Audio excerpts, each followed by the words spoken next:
dan serta juga. Inilah Injil Tuhan kita Yesus Kristus menurut Yohanes. Dimuliakanlah Tuhan.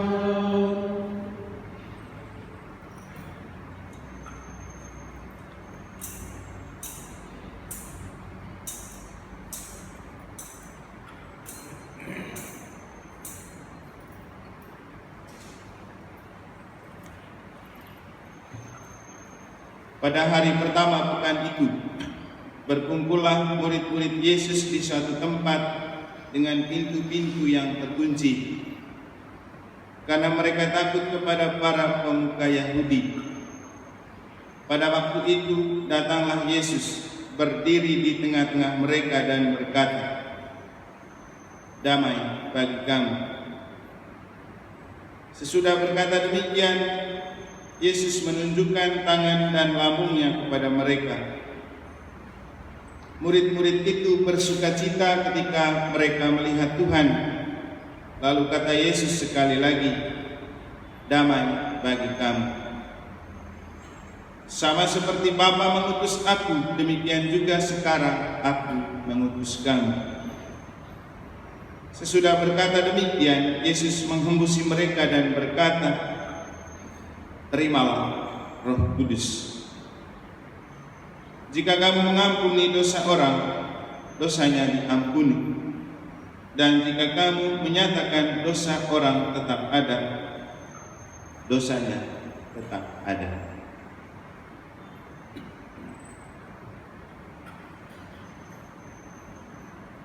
Berbahagialah orang yang mendengarkan sabda Tuhan dan tekun melaksanakannya.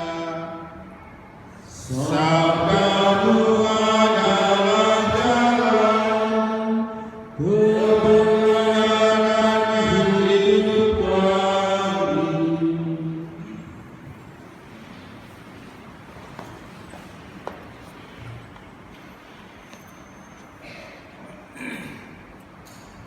Bapak Ibu saudara-saudari, umat beriman sekalian yang saya kasih dalam Allah Tritunggal, Bapa, Putra dan Roh Kudus.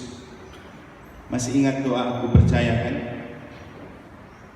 Doa aku percaya itu sebenarnya sebuah ungkapan iman kita akan Allah Bapa, Allah Putra, Allah Roh Kudus, Bunda Maria, para kudus dan gereja. Jadi setelah aku percayakan Allah Bapa, seterusnya Allah Putra dan seterusnya, lalu aku percaya akan Roh Kudus, Gereja Katolik yang kudus, persekutuan para kudus, pengampunan dosa, kebangkitan badan dan kehidupan yang kekal. Ini adalah ungkapan dari seluruh iman Katolik. Iman Katolik itu mempunyai sifat satu, kudus, Katolik, apostolik. Satu, cuma punya satu Tuhan, cuma punya satu pemimpin, yaitu Yesus, yang kemudian diwariskan melalui Paus pertama Petrus, dan dalam kerja itu namanya susunan hierarki, Paus, Uskup, Imam. Sedangkan sifat yang kedua, kudus. Gereja itu tempat orang-orang berdosa untuk mencari kekudusan setelah berdosa. Sering saya bilang, kalau merasa diri suci dan kudus, tempatnya bukan di gereja, karena memang orang kudus itu tempatnya di surga.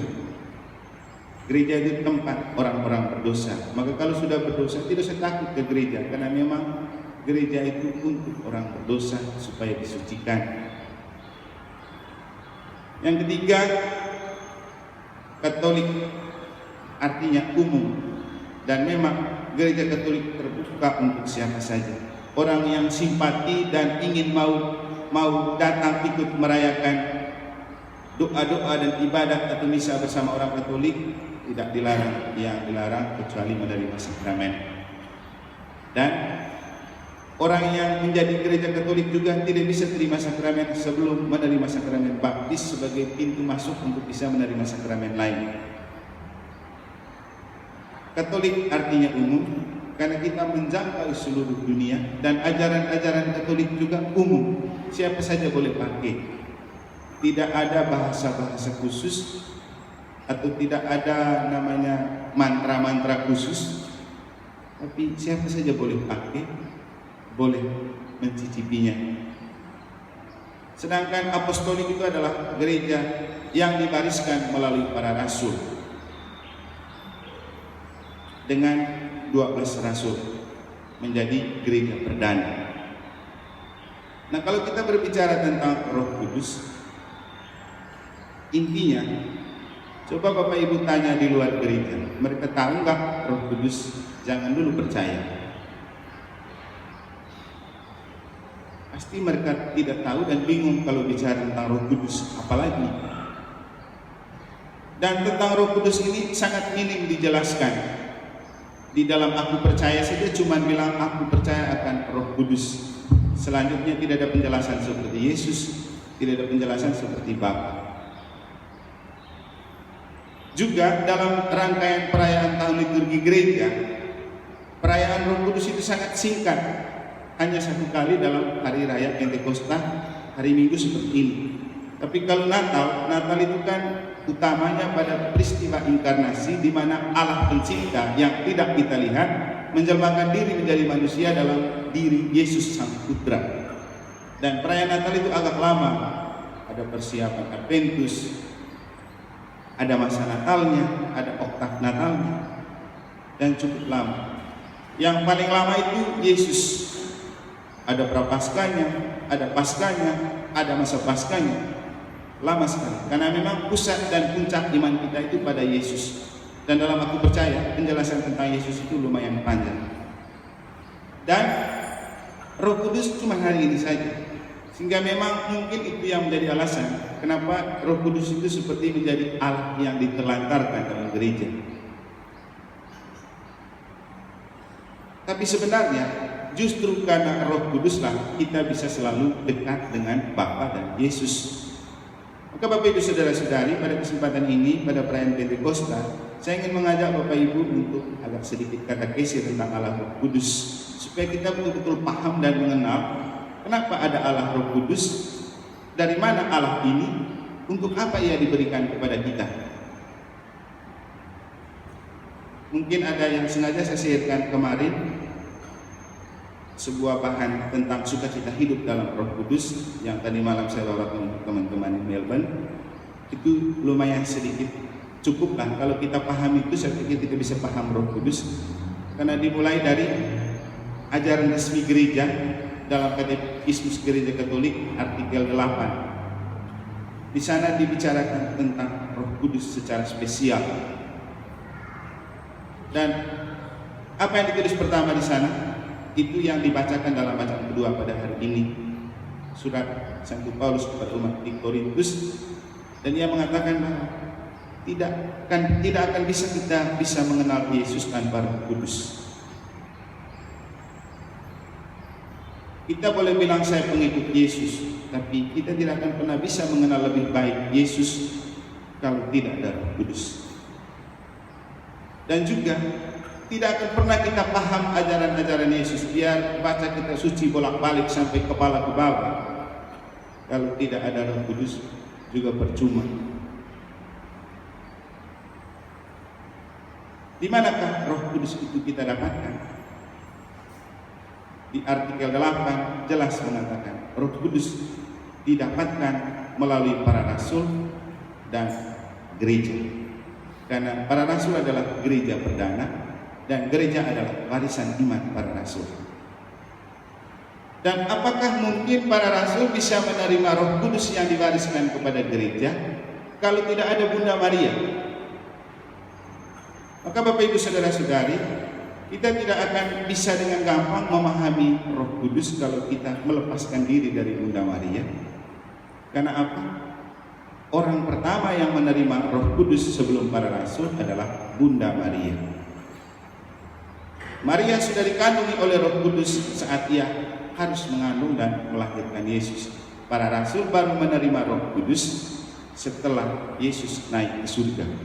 Kita menerima Roh Kudus baru kalau masuk anggota gereja melalui sakramen baptis.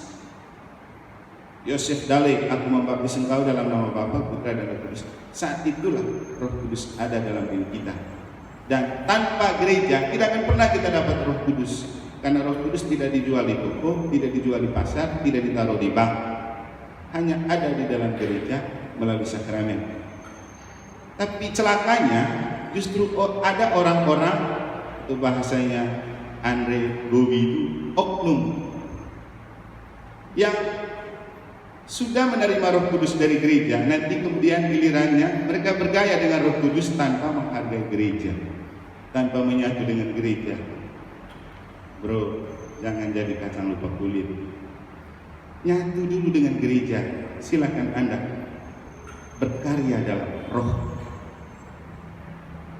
Tanpa itu, mungkin Anda berkarya dalam roh dengan melepaskan diri dari gereja hanya acting doang.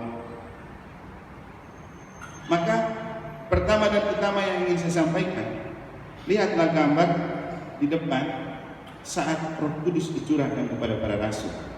Anda perhatikan, ada siapa yang paling unik di situ? Ada Bunda Maria di tengah. Kenapa? Orang bilang magnet itu nyantol kalau di sebelahnya ada magnet. Dan justru karena Roh Kudus sudah ada di dalam rahim Maria, makanya ketika itu dianugerahkan langsung datang kepada mereka, karena di situ ada Bunda Maria. Belum tentu roh itu diberikan Yesus dan Bapa kalau tidak ada Bunda Maria di situ.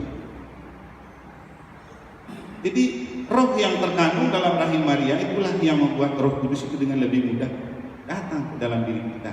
Maka saya bilang hari ini sangat spesial karena kita merayakan Hari Raya Pentakosta justru pada saat kita menutupi bulan Maria.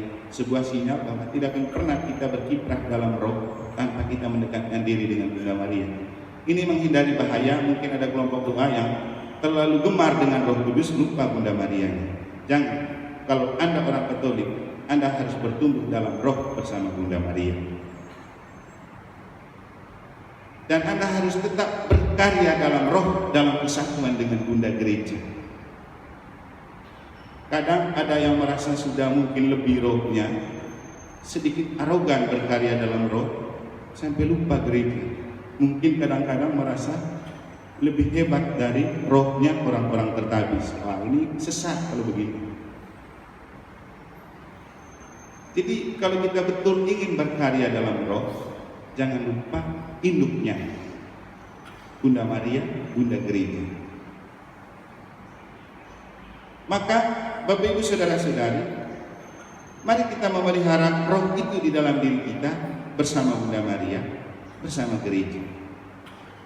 Dan di dalam artikel 8 itu sudah jelas simbol-simbol roh: api, merpati, jari, tangan, dan ada beberapa lagi. Dan simbol roh, maaf, tidak ada bahasa roh. Dan kita melihat apa yang dianugerahkan Roh Kudus, 7 karunia. Dan 7 karunia itu harus masuk dulu di dalam diri kita, baru bisa menghasilkan buah-buah roh. Ada 9 buah-buah roh. Tidak akan pernah kita menghasilkan buah-buah roh tanpa kita membuka diri lebih dahulu dikaruniai Roh Kudus. Makanya mungkin ada yang merasa bahwa dia pede dengan terima Roh Kudus tanpa novena Pentakosta. Sorry, bagaimana tiba-tiba Anda merasa percaya diri bisa terima Roh Kudus tanpa ada novena? Sementara orang yang novena setengah mati dibilang dengan tidak begitu gampang terima Roh Kudus. Itu ajaran sesat. Kita novena untuk membuka diri dan memohon 7 karunia Roh Kudus agar kita berbuah roh: kasih, sukacita, damai sejahtera, kelemah lembutan, pengampunan, penguasaan diri, keadilan, dan lain-lain. Dan seperti apa yang pernah saya katakan di Gua Maria, bahasa roh terbesar bukanlah komat kamit mulut yang Anda bisa buat, tapi bagaimana membahasakan buah-buah roh dalam hidup nyata. Anda bisa mengasihi, Anda bisa menjadi sumber sukacita, Anda bisa menjadi pemaaf, Anda bisa rendah hati. Itulah bahasa roh terhebat. Karena kalau kita berbahasa roh dengan mulut, apa bedanya dengan dukun yang komat kami tapi kita tidak mengerti? Jadi ini mungkin sedikit kata kisah tentang Allah Roh Kudus. Yang pasti Allah Roh Kudus berasal dan bersumber dari Yesus dan Bapa, dan diberikan untuk memenuhi janji Yesus ketika Ia mau meninggalkan para murid dengan mengatakan, lebih baik aku kembali kepada Bapa, karena kalau aku tidak kembali kepada Bapa, kamu tidak akan menerima Roh Kudus. Biarkan aku kembali, supaya ketika aku sudah berada bersama Bapa saya akan mengirimkan kamu seorang penolong yang lain, yaitu Roh kebenaran, Roh Kudus. Untuk apa? Untuk kita makin mengenal Bapa dan Yesus. Yang kedua, untuk kita memahami ajaran-ajaran Yesus. Yesus bilang kepada para murid, kalau kamu belum dapat Roh Kudus, kamu tidak akan pernah bisa mengenal dan memahami siapakah Bapa, siapakah aku, dan ajaran-ajaran itu tidak bisa kamu mengerti. Tapi kalau kamu sudah terima Roh Kudus, Roh itulah yang membantu untuk kamu mengerti dan memahami apapun yang pernah saya ajarkan. Jadi sudah ada 3 tujuan. 1, Roh Kudus dianugerahkan untuk memenuhi janji Yesus. 2, untuk kita mudah mengenal Bapa dan Yesus. 3, untuk kita memahami ajaran-ajaran Yesus dalam kitab suci. Yang 4, untuk bersaksi. Itu paling penting, untuk bersaksi. Dan tidak akan pernah kita bersaksi tanpa kita mengenal siapa itu Bapa dan Yesus. Makanya saya bilang, kita boleh melayani dalam Roh Kudus, kita boleh bersaksi tentang Roh Kudus, tapi kalau Anda jauh dari Bapa, jauh dari Yesus, jauh dari gereja, mungkin itu hanya gaya-gaya doang, action doang. Karena harus selalu nyatu dengan Yesus. Dan yang 4, 5, tujuan Roh Kudus itu untuk menolong kita ketika bersaksi, Roh yang menjiwai dan menyempurnakan pelayanan-pelayanan kita. Seperti yang saya katakan kepada teman-teman di Melbourne tadi malam, kalau Roh Kudus tidak ada, tidak mungkin kita bisa bertemu. Tidak mungkin kamu tahu yang namanya Roma Yaman. Saya juga tidak mungkin mengenal Anda. Dan spesialnya, justru kita dipersatukan oleh Roh sehari menjelang kita merayakan Pentakosta dan saat kita akan menuntut Bunda Maria.